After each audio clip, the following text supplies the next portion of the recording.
આજે ભારતીય જનતા પાર્ટીના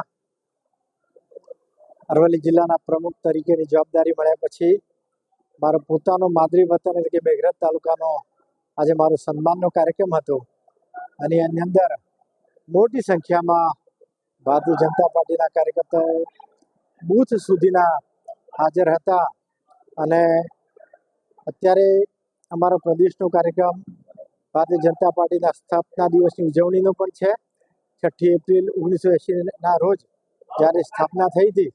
ત્યારે અમારે અત્યારે હર ઘર ભાજપનો ઝંડો લાગે તો એ પણ વાત કરવામાં આવી અને મોટી સંખ્યાની અંદર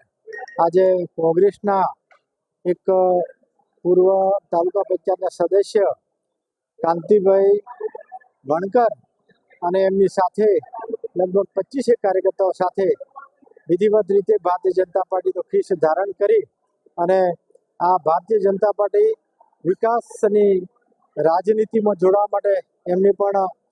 ખીસ ધારણ કરી અમારી સાથે જોડાયા છે. ત્યારે ભારતીય જનતા પાર્ટી વતી અમારા તાલુકાના બધા જ કાર્યકર્તાઓ એમને પણ આવકાર્યા છે અને આ રીતે મોટી સંખ્યામાં હાજર રહી